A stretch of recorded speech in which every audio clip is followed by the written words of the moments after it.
بیٹھے.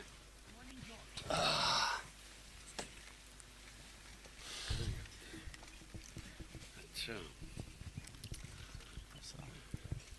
کیا حال ہے ارسلان؟ آپ شروع کرو گے؟ ہاں صاحب تھینک یو فار کمنگ. آج ہمارے پاس اس وقت بہت پرومیننٹ یوٹیوبرز اور ڈیجیٹل پبلیشرز کا ایک گروپ پورا آیا ہوا ہے, اور اس وقت جو کانٹینٹ کریٹرز یوٹیوب کے اس وقت ہمارے پاس ہیں ان کی کمبائنڈ ریچ کی اگر میں بات کروں تو وہ 25 to 30 ملین ہے. اور یہ وہ گروپ ہے apart from a few missing جن کی پرائر کمٹمنٹس تھیں کہ جو اچھا کانٹینٹ کرتا ہے پاکستان کے لیے کرتے ہیں. اور ساتھ میں ہمارے پاس ڈیجیٹل پبلیشرز ہیں جو کہ کانٹینٹ کو وائرل کرتے ہیں اوبویسلی, جس میں سیاست ہے, اردو پوائنٹ ہے, ڈیلی پاکستان ہے, ٹی سی ایم ہے, یہ سارے آج یہاں پہ آئے ہوئے ہیں. تو وداؤٹ ٹیکنگ ٹائم کہ آپ ان سے پہلے تھوڑا سا ایڈریس کریں اور اس کے بعد یہ کچھ کوشچنز آپ سے کرنا چاہیں گے. Thank you. بسم اللہ الرحمن الرحیم. پہلے تو سب کو خوش آمدید اور ویلکم یہاں آنے کا موقع ملا آپ سب سے بات کرنے کا. مجھے بہت پہلے آپ سے بات کرنی چاہیے تھی کیونکہ یہ بڑا کرٹیکل ٹائم ہے پاکستان میں, اور یہ جو کیونکہ آپ سب یوتھ ہیں, فیوچر ہے اس ملک کی, آپ سب کو پتہ ہونا چاہیے کہ ہم کس کرٹیکل سٹیج پہ کھڑے ہیں, اس میں ہمارے پاس چیلنجز کیا ہیں اور ہمارے سامنے جو اپرچونٹیز اس ملک کے سامنے وہ آج کیا ہیں, تاکہ آپ سب کو پتہ چلے ڈائریکشن کیا ہے. سو میں بڑا چھوٹا پہلے کروں گا اور آپ کے کویسچنس میں لوں گا بعد میں. دیکھیں جو سب سے امپورٹنٹ چیز سمجھنے کی کہ پاکستان ایک پرابلی اپنی تاریخ کا جو سب سے بڑا فائنینشیل کرائسس تھا اس سے نکل رہا ہے. یہ جب تک آپ کو اس چیز کی سمجھ نہیں ہوگی تو آپ ڈے ٹو ڈے جب ہوگا جی یہ فلانی چیز مہنگی ہو گئی, یہ ہو گیا, وہ ہو گیا, آپ اس کو سمجھ نہیں سکیں گے. جو کرنٹ جو اس وقت سارا جو ہمارا ملک جو چیلنجز فیس کر رہا ہے, اس کی جو اوریجن ہے وہ پیچھے ہے کہ پاکستان کس سٹیج پہ اس گورنمنٹ نے سنبھالا تھا. آج ارسلان میں نے آپ کو فارورڈ کیا ہوا آرٹیکل مہاتر محمد کا, وہ ضرور ان سب کو وائرل کریں. یہ بڑا امپورٹنٹ ہے آپ کے لیے آج آرٹیکل پڑھنا. مہاتر محمد نے ایک آرٹیکل لکھا ہے جو میں نے ارسلان کو کہا کہ وائرل کرے. یہ اس لیے امپورٹنٹ ہے کیونکہ مہاتر محمد کو وہ ملیشیا ملا تھا جو آلموسٹ آئیڈینٹیکل سچویشن تھا جو ہمیں ملا تھا پاکستان. تو اس نے جو آرٹیکل لکھا ہے کہ کیا چیلنجز ملیشیا فیس کر رہا ہے, وہ آپ پڑھیں گے تو آپ کو لگے گا کہ وہ پاکستان کی بات کر رہا ہے. فرق صرف یہ ہے کہ ملیشیا کا اتنا بڑا کرائسس نہیں تھا جو ہمارا کرائسس ہے. ملیشیا کی اکانومی اس حالت میں نہیں تھی ہماری, لیکن اس نے ٹیک اوور کیا ملیشیا ایک کرپٹ گورنمنٹ سے, جس کو وہ کلیپٹوکریسی کہتا ہے. وہ کرپٹ گورنمنٹ سے اس نے ملیشیا کو سنبھالا, اور جو وہ اس کرپٹ گورنمنٹ نے وہی کیا ملیشیا سے جو ہمارے یہ جو پولیٹیکل مافیا نے ہمارے ساتھ کیا, ایگزیکٹلی وہی کیا. اسی طرح کی بینکرپسی, اسی طرح نہیں ہماری بینکرپسی ان سے زیادہ تھی, لیکن مقروض کیا ملک کو, ڈیفیسٹس بڑے بڑھ گئے, قرضے لینے پڑے, وہ بالکل وہ پیٹرن ہمارا ہے. اور پھر وہ مافیا یونائٹڈ, اور ان کی پارٹی جو کیونکہ یہ جو پارٹی بنی ہے جس نے اس کو ہٹایا ہے, یہ پہلی دفعہ پاور میں آئے ہیں سب. تو جو وہ چیزیں کہتا ہے وہ پلیز آپ نے سب نے پڑھنی ہے. مہاتر محمد یاد رکھیں کہ مسلمان دنیا کا وہ اسٹیٹس مین ہے جس نے ملیشیا کو چینج کیا تھا, ٹرانسفارم کیا تھا from rural economy to middle income economy. $9,000 per capita وہ چھوڑ کے گیا تھا, $500 پہ ملیشیا کو اس نے سنبھالا تھا. تو وہ جو ملیشیا کی جو ساری جو رائز تھی اور جو چینج کیا تھا وہ سارے مہاتر کو ایٹریبیوٹ کرتے. تو ایک سیزنڈ, ایک 20 سال کا گورننس کا تجربہ. تو یہ جو آرٹیکل ہے یہ اس سے آپ کو اندازہ ہوگا کہ اس کو کیا چیلنجز فیس کر رہے ہیں, اور آپ ریئلائز کریں گے ایگزیکٹلی وہ چیلنجز ہمارے ہیں. تو ایک تو آپ کو سمجھنا ہے کہ یہ, اور وہ آرٹیکل آپ کو سمجھا دے گا کہ ہم کس قسم کے اکنامک کرائسس سے نکلے ہیں. اسٹیبل کیا اکانومی آج ہمارے. اچھا, اور آپ سب کے لیے میں سمپلیفائی کر دیتا ہوں. اکانومی کو جب آپ دیکھتے ہیں نا, تو دنیا جب آپ کی ریٹنگ کرتی ہے, موڈیز یا جو دنیا, وہ صرف ایک چیز دیکھتی ہے, کرنٹ اکاؤنٹ, کیا وہ ڈیفیسٹ میں یا سرپلس میں.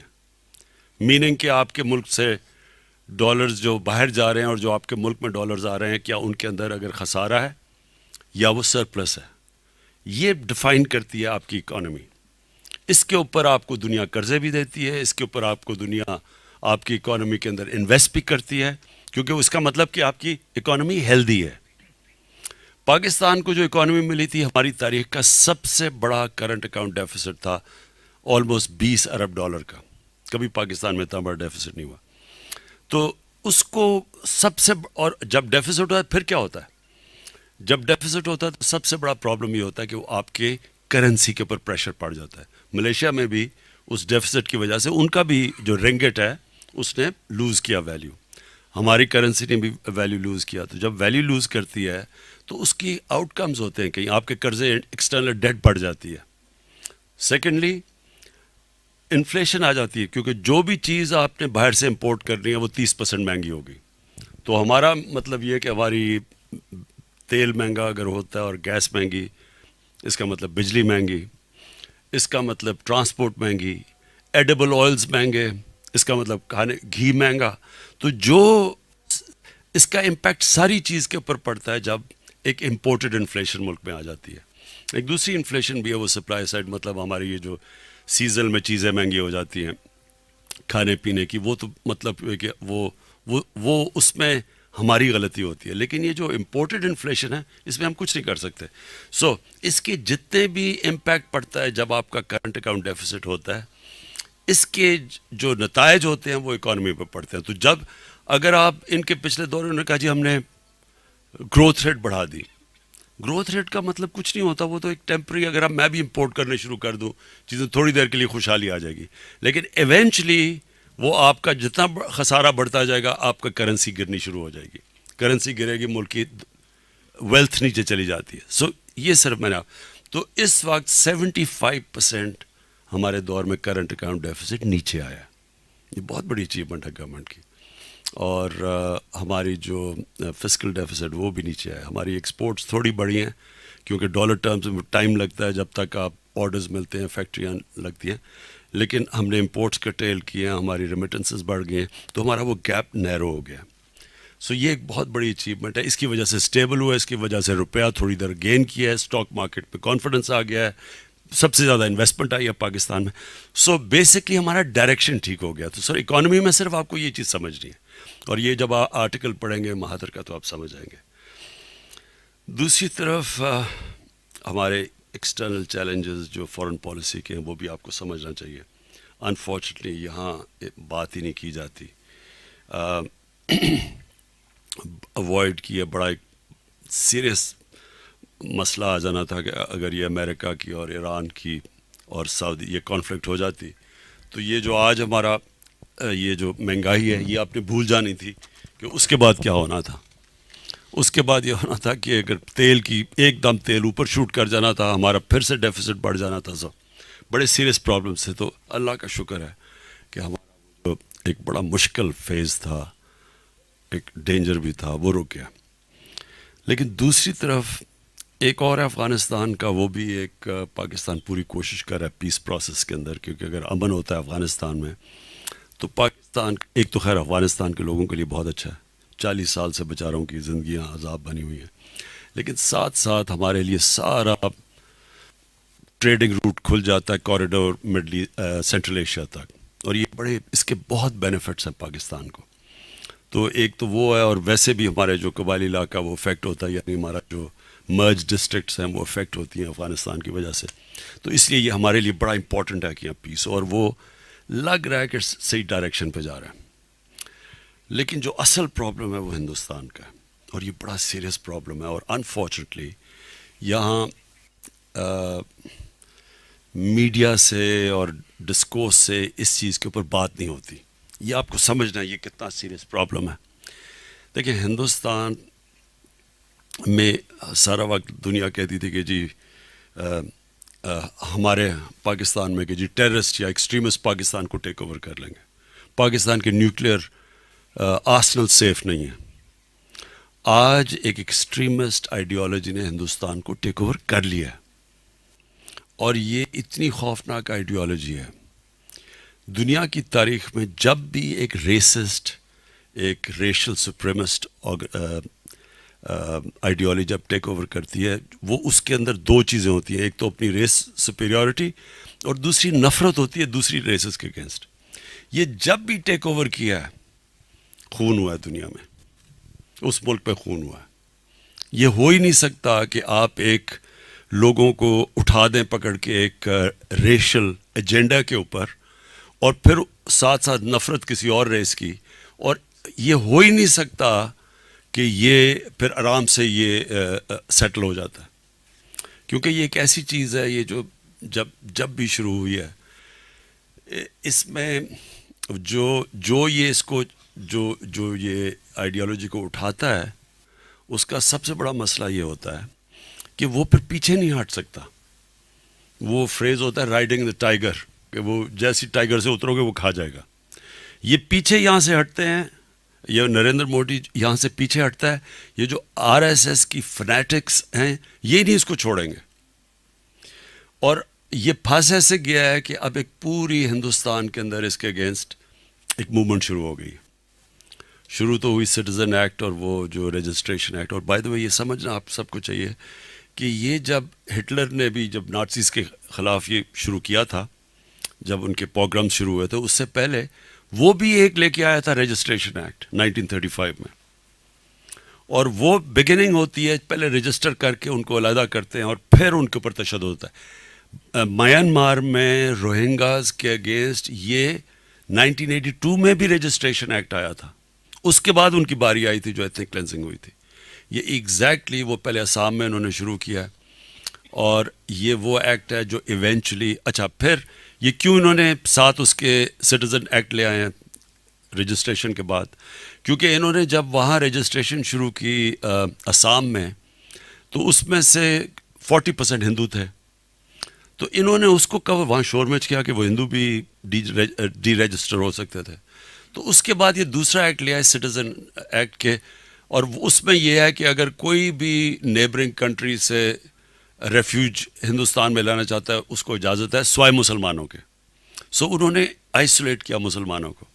تو ادھر اس کے بعد موومنٹ شروع ہو گئی. پہلی دفعہ مسلمان وہاں کھڑا ہے، وہ اب تھریٹن ہو گئے ہیں، ان کو اور بھی جوائن کر گئے ہیں جو کہ اس وقت ڈرے ہوئے ہیں یہ آر ایس ایس کی آئیڈیالوجی سے، وہ بھی اکٹھے ہو گئے ہیں. تو انڈیا کے اندر ایک بہت ایک وہ سچویشن ہمارے لیے ڈینجرس ایسے ہے کہ اس میں سے نکلنے کے ان کی جو پلان ہوگا وہ ہوگا کہ پاکستان کے اوپر کوئی پلوامہ ٹائپ کے بعد جو انہوں نے حملہ کیا تھا یہ کچھ کریں گے آزاد کشمیر میں. انہوں نے کہہ بھی دیا ان کے نیا آرمی چیف نے کہ اگر کانگریس ریزولوشن پاس کر دے تو ہم آزاد کشمیر کو بھی لے لیں گے. وہ کریں گے اس لیے کہ وہ وہاں سے اٹینشن ڈائیورٹ کریں گے. جب بھی اب یہ جو حالات ہیں، یہ اب جو پروٹیسٹ شروع ہو گئے ہندوستان میں، اوپر سے ان کی اکانومی نیچے ٹینک کر رہی ہے، اس سے ڈائیورٹ کرنے کے لیے ہمارے یہ آپ کو سب کو سمجھنا چاہیے کہ یہ ایک جینون تھریٹ ہے. یہ جو ان کے آرمی چیف نے جو فیصلہ کیا ہے یہ ایک سیریس چیز ہے، کیونکہ یہ کر سکتے ہیں. اور اس لیے ہماری پوری نیشنل سیکیورٹی کی جو ہماری میٹنگ ہے، ہم سب تیار ہیں اس کے لیے کہ یہ ایک جینون پاکستان کو ایک فیئر ہے کہ یہ کسی ٹائم پہ بھی کچھ ہو سکتا، تو اس لیے ہم پوری تیاری کر رہے ہیں. لاسٹلی جو پاکستان کی آپ سب کے لیے جو ہماری فیوچر کا جو ڈائریکشن ہے کہ ہم کیسے اپنے ملک کو اٹھانا ہے، کون سی چیزیں جو ڈرائیو کریں گی پاکستان کی گروتھ. نمبر 1، یہ پہلی دفعہ پاکستان 60s کے بعد انڈسٹریلائزیشن کی پالیسی کی طرف گیا. ہم 60s کے اندر آپ کو پتہ ہی نہیں پتہ ہوگا سب سے تیزی سے انڈسٹریلائز کر رہے تھے. پاکستان کی جو گروتھ ریٹ تھی اور جو پاکستان کا جو ماڈل تھا، وہ یہ ارد گرد کے ملک آ کے پاکستان کا ماڈل ساؤتھ کوریا اور ملیشیا ہمارے سے سیکھتے تھے. ہم فاسٹسٹ گروئنگ اکانومی تھی، کیونکہ پہلی دفعہ پہلی ایک گورنمنٹ نے ایک پوری پلاننگ کر کے ملک کو انڈسٹریلائز کیا تھا. وہ اس کے بعد یہ اب سیکنڈ گورنمنٹ آئی ہے جس نے انڈسٹریلائزیشن کو اپنی مین پلانک بنایا اپنی پالیسی کا، اکنامک پالیسی کا. وجہ اس کی یہ ہے کہ صرف ایک ملک اگر آپ نے ہمارے پاس یوتھ بلج ہے، ہم نے اگر ان کو نوکریاں دینی ہیں تو وہ صرف انڈسٹریلائزیشن سے آئیں گی. ہم اس کے علاوہ اتنے بڑے پاپولیشن کو جابس نہیں دے سکتے. اور پھر ویلتھ کریشن کے لیے آپ کو انڈسٹریلائزیشن کرنی پڑے گی، جو ملیشیا نے 80s میں شروع کی تھی. سیکنڈلی جو بہت بڑا ان ٹیپ پوٹینشیل ہے جو لوگ اب تک کسی نے توجہ نہیں دی، وہ ٹورزم. پاکستان کے اندر اتنی ڈائیورس قسم کی ٹورزم کے لیے جگہ ہیں، اور یہ بالکل ایک ان ٹیپ پوٹینشیل تھا، نہ کسی نے اس کے اوپر توجہ دی. ہماری ویزا رجیم اتنی تھی کہ وہ ڈسکریج کرتی تھی ٹورزم. تو اس کے اوپر ہم نے یہ گورنمنٹ اب پوری طرح ٹورزم کے اوپر زور لگا رہی ہے.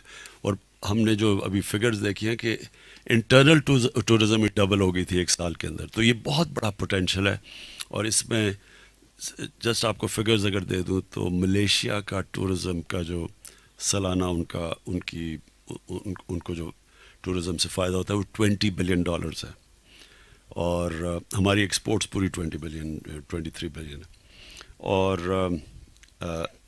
ترکی کا $40 بلین ہے ٹورزم سے. اور جو سوئٹزرلینڈ جو آدھا سائز ہے ہمارے ناردرن ایریاز کا، وہ $80 بلین ہے.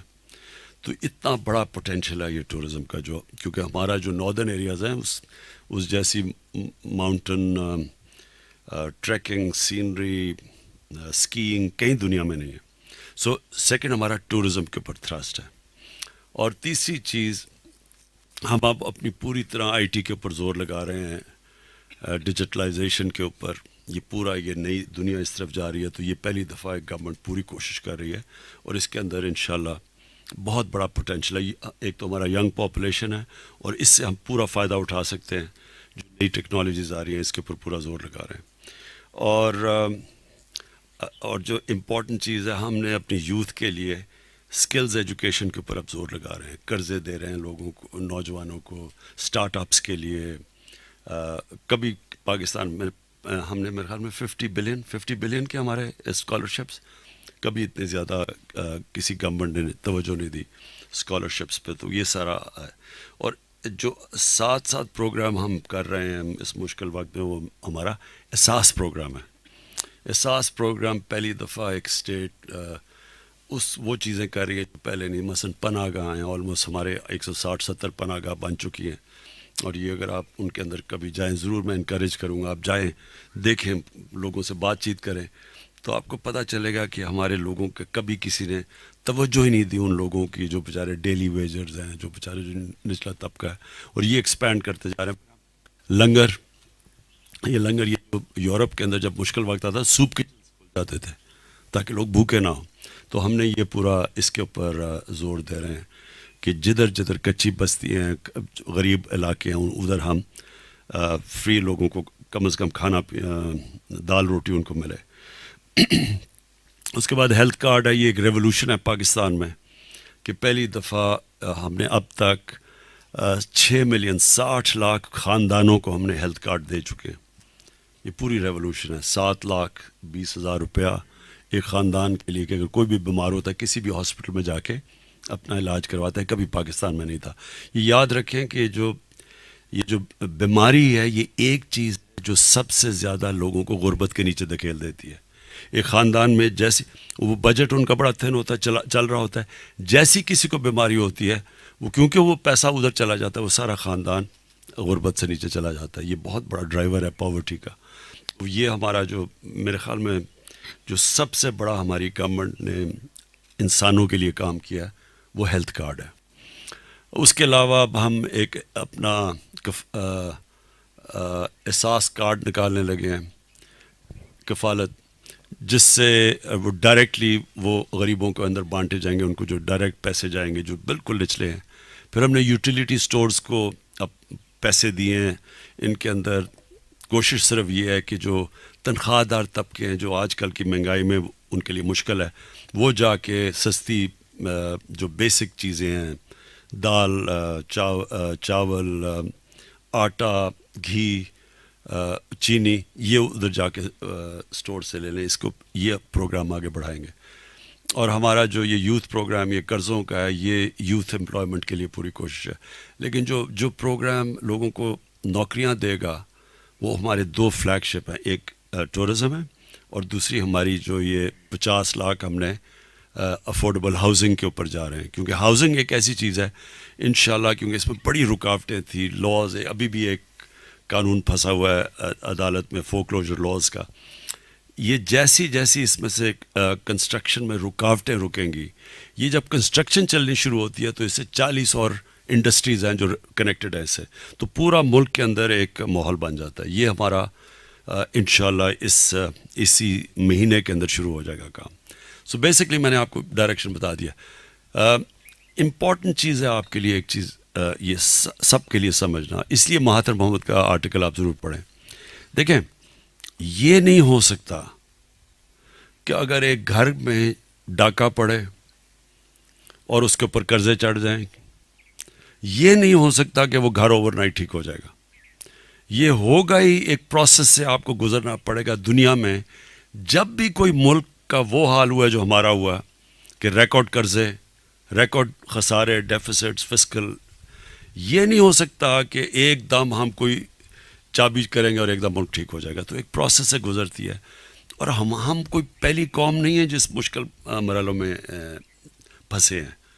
ملیشیا کا تو آپ کے سامنے اگزامپل ہے, لیکن بہت اور ملک ہیں, جنگوں کے اندر ملک تباہ ہو گئے, first world war, second world war میں پوری قومیں تباہ ہو گئیں, لیکن وہ ایک پروسیس سے گزر کے کھڑے ہو جاتے ہیں. لیکن یہ بھی ہوتا ہے کہ نہیں بھی ہوتے. وینزویلا کے اندر آپ حالات دیکھ لیں, حالانکہ وہاں تیل بھی ہے, وہاں اتنے نوٹ لے جانے پڑتے ہیں ایک ڈبل روٹی خریدنے کے لیے, تو کئی ملک اور بھی نیچے سلائڈ کر جاتے ہیں. یہ جو اب اکنامک مائیگرنٹس دیکھ رہے ہیں, اب جو یورپ جانے کی کوشش کر رہے ہیں, کشتیوں میں جا رہے ہیں, ہمارے سے بہت بڑے حالات ہیں. تو ہمارا اگر ڈیفالٹ ہو جاتا تو پھر آپ اندازہ نہیں لگا سکتے کہ کتنا اور نیچے جا سکتا تھا. تو فارچونیٹلی ملک سٹیبل ہے, اور اب انشاءاللہ یہ جو سال ہے ہمارا, ہم اپنی گروتھ اوپر کریں گے, اور یہ صحیح ڈائریکشن پہ جائے گا جب لوگوں کو نوکریاں ملیں. جی, کوشچنس. مزمل, آپ سے میں اسٹارٹ کروں گا. کائنڈلی اگر مائک ایک مزمل کو دے دیں.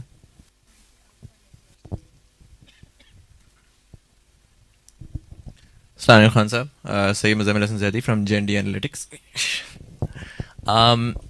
پہلا تو بہت شکریہ کہ آپ نے آج ڈیجیٹل میڈیا کے لوگوں کو پہلی دفعہ بلایا یہاں پر, اسپیشلی ہم کانٹینٹ کریٹرز جو ہیں, کیومولیٹیو ارسلان نے بتایا 25 ملین ریچ ہے رفلی, but nobody has ever taken us seriously before, so thank you so much, we are extremely honoured.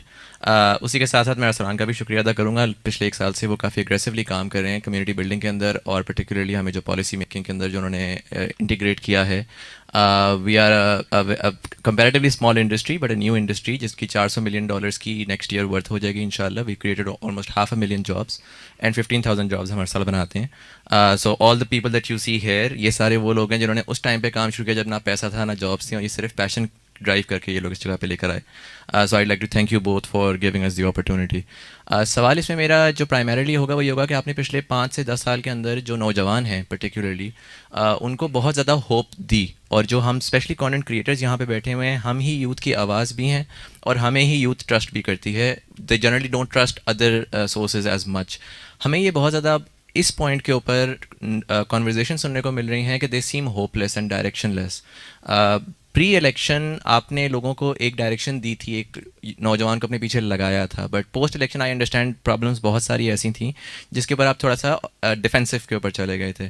A lot of times the conversations that we see or hear from you are also کہ explanatory کہ کیا مسائل ہیں وہ کیوں ہیں, but ہماری طرف بہت ساری یوتھ ایسی ہے جو کہ اب چاہ رہی ہے, کہہ رہی ہے کہ ہمیں بتائیں کہ ہم کیا کریں, ہم اگر ملک بہتر کرنا چاہتے ہیں. دیکھیں, ایک تو جو سوشل میڈیا ہے یہ تو تحریک انصاف کا سب سے بڑا ویپن تھا, اس لیے کہ تب کسی کو سمجھ ہی نہیں تھی سوشل میڈیا کی جب ہم شروع ہوئے. اور ہم انفیکٹ اگر سوشل میڈیا ہمارے ساتھ نہ ہوتا تو میں سمجھتا ہوں کہ ہم یہ مین اسٹریم میڈیا پہ جس طرح کا پیسہ چل رہا تھا, کیونکہ یہ مافیاز ہیں, آپ کو پہلے سمجھنا چاہیے. دیکھیں, ایک چائنیز پروورب ہے, نو یور اینمی. آپ کا مقابلہ ہے کس سے؟ جب تک آپ کو یہ نہیں سمجھ آئے گی آپ اسے مقابلہ نہیں کر سکتے. تو جب بھی ایک وہ سچویشن ہوتا ہے نا مقابلے کا, پہلے تو آپ اسیس کریں کہ میرا ہو کس سے رہا ہے. ہمارا مقابلہ ہو رہا ہے اس ملک کے 30 سال کے انٹرینچڈ مافیا سے, اور وہ مافیا اتنا انگرینڈ ہے, اور وہ جو مہاتر محمد وہ جو کہتے ہیں وہ ایگزیکٹلی یہ کہتے ہیں. ان کا بھی مقابلہ یہ ہو رہا ہے کہ وہ ایک انٹرینچڈ سسٹم ہے. تو آپ کی کامیابی کا مطلب ان کی موت, یہ نہیں کہ ان کا فیلئر, وہ جیلوں میں جائیں گے. اس لیے ان کی موٹیویشن بہت زیادہ ہے. وہ پیسہ چلا رہے ہیں میڈیا پہ, ہر روز افراتفری, تباہ ہو گیا ملک, مارا گیا, یہ ہو گیا, وہ ہو گیا. تو ہمارا پہلا تو سال اتنا مشکل تھا کیونکہ پاکستان کو بچانا تھا ڈیفالٹ سے. یہ خطرہ تھا کہ ہمارا روپیہ ادھر تک گر جائے. تو اگر آج مہنگائی لوگ کمپلین کر رہے ہیں تو اگر روپیہ اور گر جاتا, جو گر سکتا تھا کیونکہ ہمارے پاس فورن ایکسچینج نہیں تھا روپے کو سپورٹ کرنے کے لیے. سو وہ بڑا مشکل ہمارے لیے ٹائم تھا پہلا سال. تو فرینکلی میرے پاس تو ٹائم ہی نہیں تھا. نارملی تو میں خود نیریٹو سیٹنگ کرتا تھا اپنی پارٹی کی کہ کیا ہم نے کس طرح اس مافیا کا مقابلہ, کیونکہ میں نے تو اس مقابلے کا 22 سال مقابلہ کیا, تو میں تو جانتا ہوں ان کو. میں تو آئی نو دی اینمی. تو باقیوں کو تو نہیں پتا تھا. وہ پارلیمنٹ کھیل رہے تھے یا وہ سمجھ رہے تھے کہ نارمل ڈیموکریسی ہو رہی ہے. انہیں نہیں پتا تھا کہ مگرمچھوں کے ساتھ مقابلہ ہے جو ہر نچلی سطح پہ گر سکتے ہیں. ایک چیز سوشل میڈیا کو میں ضرور کہوں گا, دیکھیں کبھی نہ الاؤ کریں کسی کو اس نیچی سطح کے اوپر گرنے کے لیے جدھر یہ آپ کی فیملیز کو اٹیک کرتے ہیں, کسی کے گھر والوں کو اٹیک کرتے ہیں. یہ ہماری ٹریڈیشن میں نہیں ہے. کبھی بھی میں نے اس طرح لوگوں کو گرتے نہیں دیکھا جس طرح انہوں نے بشرا بیگم کو اٹیک کیا, جو وہ نہ وہ پالیٹکس میں ہے, نہ وہ کوئی پبلک فگر ہے, نہ وہ کوئی آتی ہیں سامنے. مریم نواز کا تو یہ, مریم صفدر کا, کہ وہ تو خود جا کے پورا ان کا سیل چلاتی ہے, جو سمیئر کیمپین کرتی ہے, سٹیٹمنٹس خود دیکھتی ہے, پالیٹکس میں ہے. لیکن جس کا لینا دینا, مثلا ہم نے کبھی ہماری پارٹی میں سے کسی نے کلثوم نواز کے خلاف ایک لفظ نہیں کہا, اور نہ ہی کہنا چاہیے, یہ تہذیب کے خلاف ہے. لیکن یہ اتنے نیچے گرتے ہیں, ان کو آپ کو بخشنا نہیں چاہیے. ہمارے سوشل میڈیا سے یہ ڈرتے تھے لوگ. جب یہ کوئی بھی چیز کراس کرتے تھے ہمارا سوشل میڈیا ایک دم ان کو پکڑ لیتا تھا. تو ایک تو پرسنل لیول کے اوپر کبھی نہ ان کو آنے دیں, کیونکہ یہ رانا ثناءاللہ جیسے لوگ جو گٹر سے اٹھے ہوئے ہیں, کرمنلز ہیں, قاتل ہیں. اپنی ان کی پارٹی والے کہتے ہیں 18 قتل کیے ہوئے اس نے, وہ بھی ڈبیٹیبل ہے, اس سے زیادہ ہی ہوں گے اس کے. تو یہ وہ لوگ ہیں, ان کا ساتھ ہمارا مقابلہ ہے. اس لیے یہ ہر لیول پہ گرتے ہیں. اور ہم نے جو گورنمنٹ آئی تو ہمارے پاس ٹائم نہیں تھا, میرے پاس ٹائم نہیں تھا کہ ہم کانسنٹریٹ کریں اپنے میڈیا پہ اور نیریٹو کے اوپر, کیونکہ ایک سروائیول کی اس کو جنگ چلی ہوئی تھی. اس لیے انہوں نے ایک ہیمر کر کے, ایک سب یونائٹڈ تھے, انٹرسٹ سب کا ایک تھا, چاہے ایک کو اپنے آپ کو کوئی دین کے نام پہ پالیٹکس کر رہا تھا, کوئی اپنے آپ کو لبرل کہہ رہا تھا, کوئی کچھ کہہ رہا تھا. ہمارے خلاف سب جب ایک تھے, جو آپ نے کنٹینر پہ دیکھ لیا تھا سب کو. ان میں کامن چیز یہ تھی کہ یہ سارے ڈرے ہوئے ہیں جیل جانے سے. ان کی کامن چیز یہ ہے کہ ان کو سب کو پتہ ہے کہ جس طرح ٹائم گزرتا جا رہا ہے ہمیں ان کی چوریاں پتہ چلتی جا رہی ہیں کہ انہوں نے کتنا پیسہ اس ملک کا چوری کیا. اور اس کے ڈر سے یہ جلدی پہلے دن سے یہ ان کی کوشش رہتی کہ کس طرح گورنمنٹ چلی جائے. اور گورنمنٹ اس لیے نہیں جائے گی کہ ان کے کوئی لافٹی آئیڈیاز ہیں, اس لیے جائے گی کہ پکڑے نہ جائے. اس لیے یہ جو آپ ڈیفینسو کی بات کریں نا, ہم نے بڑا لیٹ ہم نے رسپونڈ کرنا شروع کیا ان کو, کیونکہ شروع میں تو ہم سارے 12 گھنٹے 8 گھنٹے تو کام کر رہے تھے, بلکہ میں نے تو کوئی چھٹی نہیں لی. پہلا ایک سال تو سارا وقت ہم کام کر رہے تھے, کہ ایک فائر فائٹنگ کر رہے تھے. تو اس لیے یہ جو آپ کو کہتے ہیں نا ایکسپلینیشنز, وہ اس لیے دینی پڑی. لیکن ہم اپنا پورا ایک روڈ میپ لے کے آ رہے ہیں یہ, اور اسی مہینے میں, جس میں ہم باقاعدہ لوگوں کو بتائیں گے کہ ہم کس ٹائم پہ کیا کیا ہمارے اب انیشیٹیوز کھلنے لگے ہیں, کیا ہم کرنے جا رہے ہیں. اور نوجوانوں کو ایک چیز میں ابھی اسٹیٹمنٹ دی اور اس کے اوپر بڑے فنی کامنٹس آئے ہیں کہ اصل میں سکون تو قبر میں ملتا ہے. تو اس کے اوپر میں نوٹس کر رہا تھا کہ بڑے وہ ایک قائم علی شاہ کی کوئی چل رہی ہے کہ اس نے کہا کہ جی وہ بھٹو تو ابھی بھی زندہ, تو قبر میں کیسے سکون آ سکتا ہے, پتہ نہیں. سو مطلب میرا یہ ہوتا ہے کہ زندگی جو ہے نا آپ کی, پلیز ایک چیز انڈرسٹینڈ کریں, یہ ہیپلی ایور آفٹر صرف فیری ٹیلز میں ہوتا ہے. ریئل لائف میں ایسی چیز نہیں ہوتی. ریئل لائف کا مطلب ہوتا ہے اسٹرگل. جب آپ کی زندگی میں اسٹرگل ختم ہو جاتی ہے نا, تو آپ یہ سمجھ جائیں کہ it's all smooth sailing down ہل.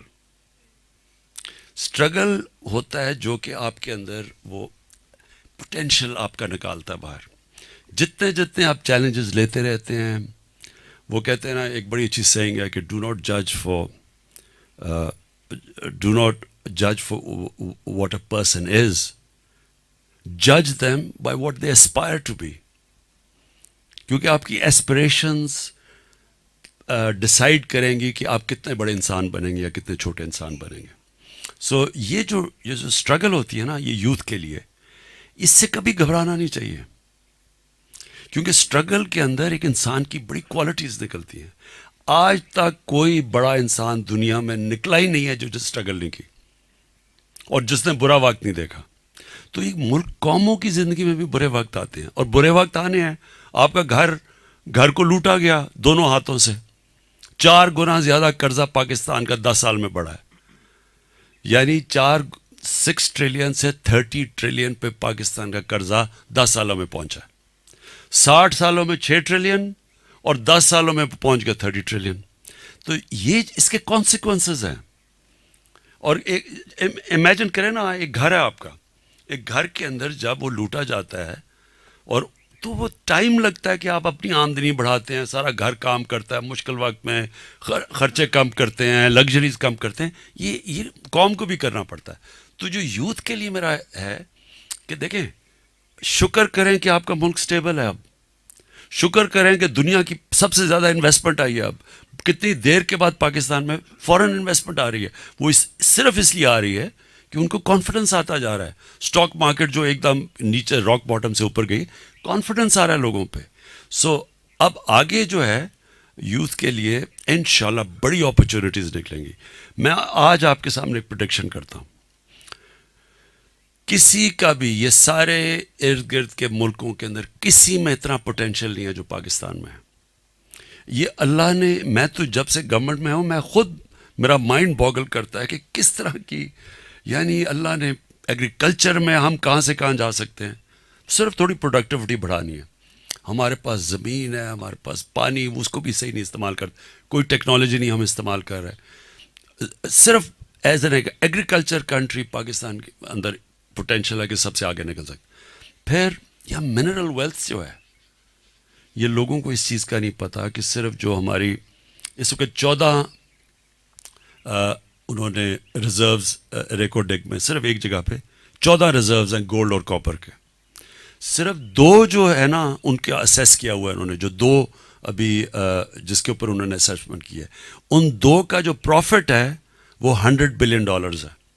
یعنی سارا جتنا ہمارا فورن ڈیٹ ہے وہ اتار سکتے ہیں.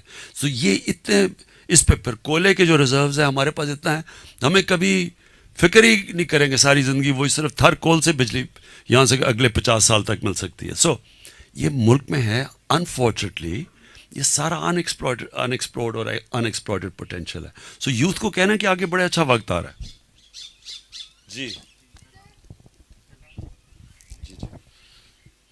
جی تھینک یو سو مچ.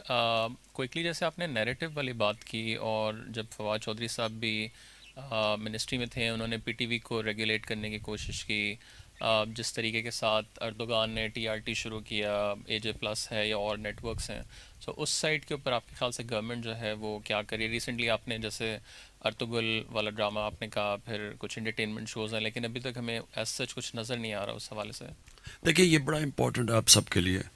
پاکستان کو جو تھریٹ ہے نا, اور آپ سب وہ جو کانٹینٹ بناتے ہیں, یہ بڑا امپورٹنٹ ہے آپ کے لیے ریئلائز کرنا کہ پاکستان میں ایک بہت بڑا چیلنج آ رہا ہے. وہ چیلنج آ رہا ہے یہ موبائل فون کی وجہ سے, اور موبائل فون میں بچوں کو وہ کانٹینٹ اب اویلیبل ہے جو ہیومن ہسٹری میں کبھی نہیں تھا, ہیومن ہسٹری میں نہیں تھا. اس کا فال آؤٹ آ رہا ہے, اور بچوں اب اتنی تیزی سے ڈرگز اس اسکولوں کے اندر اب جا رہی ہیں جو کہ میں نے کبھی ریئلائز ہی نہیں کیا, جب سے پاور میں ہوں پتہ چلا ہے. اور دوسرا جو سیکس کرائم ہے, یہ اسکائی راکٹ کر رہی ہے پاکستان میں, جس میں پیڈوفیلیا ہے جو کہ بہت سیریس چیز ہے پاکستان کے اندر. چائلڈ پورنوگرافی میں ہم سب سے سیڈلی کہ پاکستان میں جا رہی, تو اس کے اوپر کلیم ڈاؤن تو کر رہے ہیں, لیکن اس کی ایک اور وجہ ہے کہ ہم کر کیا رہے ہیں. ہم ایک کانٹینٹ لیتے ہیں جو کہ پہلے آتا ہے ہالی ووڈ سے, پھر بالی ووڈ میں, پھر پاکستان میں. ایک وہ کانٹینٹ آ رہا ہے اس ملک کے اندر جو لوگ ریئلائز ہی نہیں کرتے, کیونکہ وہ ویسٹرن سویلائزیشن کو نہیں سمجھتے. ان کو یہی نہیں پتا کہ اس سویلائزیشن کی جو سب سے نقصان پہنچانے والی چیز ہے وہ ہم امپورٹ کر رہے ہیں وایا ہالی ووڈ. اس کے کانسیکوینسز کیا ہیں؟ اس کا سب سے بڑا کانسیکوینس ہے کہ فیملی سسٹم ٹوٹ رہا ہے, طلاقیں بڑھ رہی ہیں. میں جب انگلینڈ میں گیا تھا پہلی دفعہ تو 1 in 14 ڈیورسز تھیں, 14 میں ایک. اب وہاں آلموسٹ 70-80% ڈیورس ہے. فیملی سسٹم ٹوٹ رہا ہے کیونکہ جتنی آپ یہ فحاشی اس کو یہ پرمیسو کلچر کو پروموٹ کرتے ہیں, اس کا ڈائریکٹ امپیکٹ فیملی سسٹم پہ جاتا ہے. اور آپ انڈیا میں جو حال دیکھیں اس کتنا جو نقصان ہندوستان میں پہنچ رہا ہے ان کی جو ایک کلاس کے اندر, تو ایگزیکٹلی وہی کر رہے ہیں. تو اس لیے میں یہ جو ڈرامہ کی بات کر رہا تھا, یہ جو سیریل ٹرکی میں, یہ پہلی دفعہ کسی نے ایفرٹ کی ایک آلٹرنیٹیو کلچر دینے کے لیے لوگوں کو, کہ ایک اور بھی کلچر ہے. یہ جو نانسنس آ رہا ہے اور یہ ڈی جنریٹ ہو گیا, اور اس کے علیحدہ ایک اور کلچر ہے جو کہ انہوں نے ایک آلٹرنیٹیو کلچر پروڈیوس کیا ہے. یہ بڑا امپورٹنٹ ہے بیکاز اس کے کانسیکوینسز ہیں. میں آج آپ کو کہہ رہا ہوں کہ لوگ ریئلائز نہیں کرتے, اس کے کانسیکوینسز ڈائریکٹلی فیملی سسٹم پہ ہیں. اور دنیا یہ بتاتی ہے, آج امریکہ کے اندر جب فیملی سسٹم ان کا ٹوٹا ہے تو آپ دیکھیں کہ جن ایتھنک گروپس کی امریکہ میں فیملی سسٹم انٹیکٹ ہے وہ سارے اکیڈیمکلی سب سے آگے نکل گئے ہیں, اور جن کے فیملی سسٹم ٹوٹتے ہیں وہ پیچھے رہ گئے, اپارٹ فرام ادر تھنگس اور بھی جو اس کے امپیکٹ ہیں, بٹ وہ اکیڈیمکلی کمپیٹ نہیں کر سکتے. تو اس کے اوپر ہم پوری کوشش کر رہے ہیں. اس کے اوپر ہم نے ترکی نے پریزیڈنٹ اردوغان, مہاتر محمد اور میں نے بیٹھ کے ہم نے سوچا تھا کہ ہم ایک آلٹرنیٹیو دیں اپنی مسلمان دنیا کو, لوگوں کو. پہلے تو ایک اسلاموفوبیا جو اسپریڈ کر رہا ہے اس کے لیے بتائیں کہ ایکچوئل اسلام کیا ہے, اور سیکنڈلی پھر اپنی یوتھ کو ایک آلٹرنیٹیو دیں, کیونکہ یہ اب آپ ڈنڈے سے تو نہیں ختم کر سکتے, یہ ایک آلٹرنیٹیو ایک سپیریئر نیریٹو سے ختم کر سکتے. جی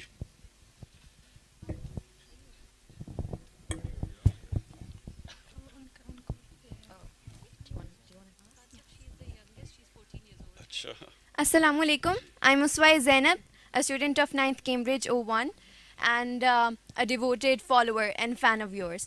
تو یہ ہے میرا سوال کہ آپ اپنی ہر تقریر, ہر خطاب میں یوتھ کو کہتے ہیں کہ ہمیں جاننا چاہیے اور پڑھنا چاہیے, اسٹڈی کرنا چاہیے کہ اسلام کیا ہے, سیرت النبی صلی اللہ علیہ وآلہ وسلم کیا ہے, ریاست مدینہ کیا ہے, ہمارے اسلاف کے طریقے کیا ہیں. تو میرا یہ سوال ہے کہ یوتھ پر اس کا اثر ہوتا ہوا نظر نہیں آتا, کوئی اس کا اثر نہیں لیتا, اور آپ کو نہیں لگتا کہ کوئی ایسا میکینزم ہونا چاہیے جس سے نہ صرف یوتھ کو پتہ چلے کہ یہ ساری چیزیں ہیں کیا, بلکہ کوئی عمل ہوتا ہوا بھی نظر آئے؟ دیکھیں, دو چیزیں. پہلے تو یہ جو مدینہ کی ریاست کا ماڈل ہے, یہ آپ کو سمجھنا چاہیے فنامنا کیا ہے. انفارچونیٹلی کیونکہ یہ مسجد کے اندر باتیں ہوتی رہتی ہیں, لوگ اس کو دین کی طرف لے جاتے ہیں. یہ ایکچولی جو قرآن ہے وہ آپ کی وہ ایک وے آف لائف ہے, اور ساری چیزیں قرآن میں اللہ نے لکھا ہوا ہے آپ کی بہتری کے لیے. جو چیزیں قرآن میں ہیں وہ اگر انسان فالو کرتا ہے اس کی زندگی بہتر ہوتی ہے. تو دو ماڈلز ہیں, ایک ہے مدینہ کی ریاست اور دوسرا ہے نبی صلی اللہ علیہ وسلم کی زندگی. اب یہ دو کیوں قرآن کہتی ہے کہ ان کے ماڈل فالو کرو؟ قرآن کہتی ہے نبی کے ان کی زندگی سے سیکھو, ان کی زندگی سے, اور پھر ان کی سنت سے اس پہ چلو. وہ اس لیے کہ دنیا کی تاریخ میں یہ دونوں سب سے سکسیسفل ماڈلز ہیں.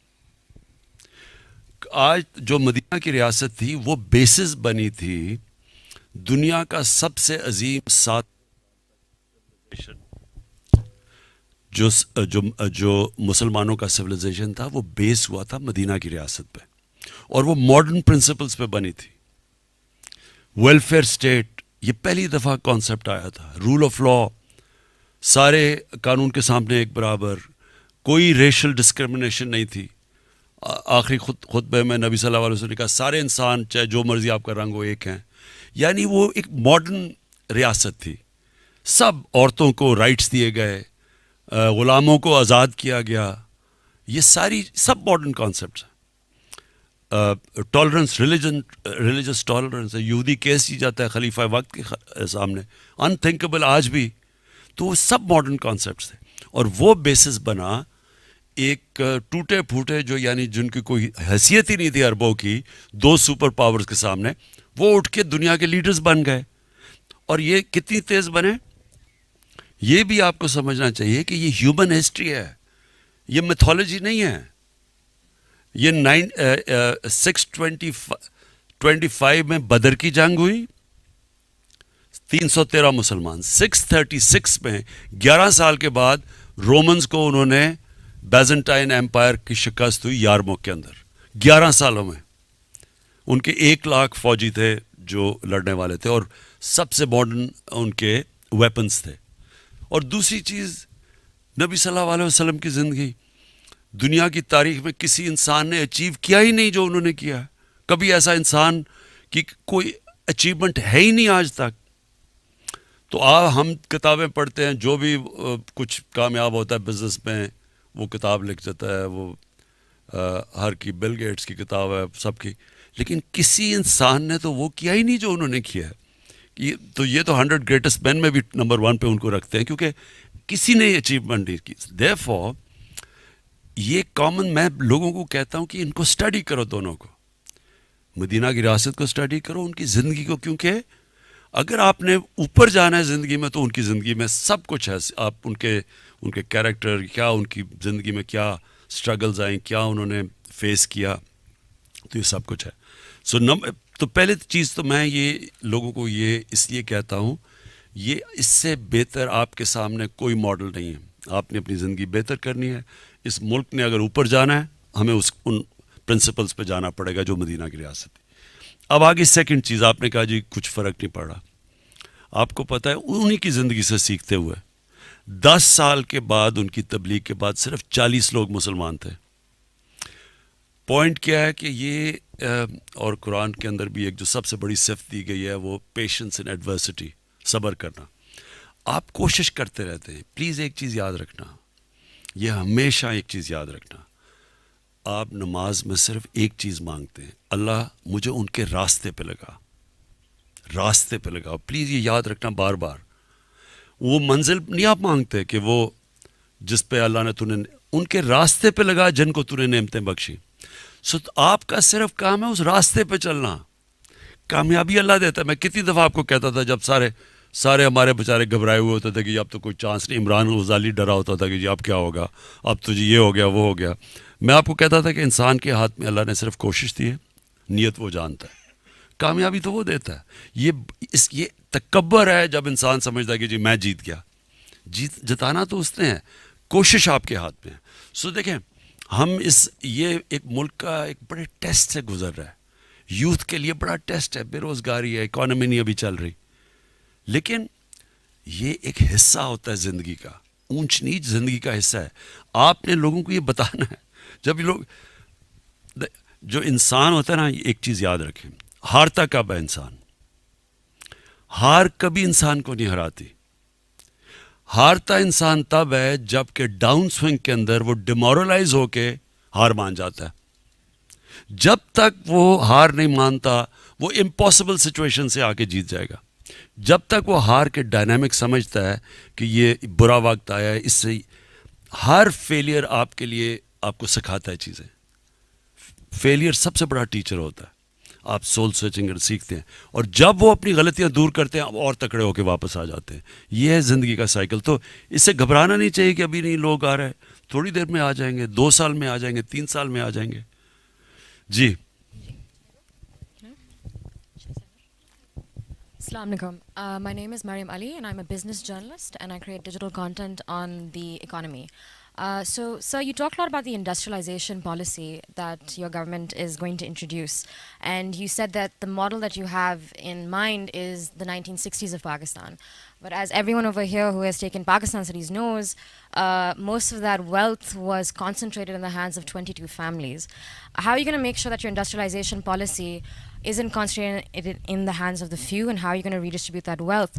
And also, how are you going to make sure that your industrialization policy actually leads to our exports increasing? Because currently our exports are quite sluggish, and no matter how much we depreciate our currency, they haven't been improving. Thank you.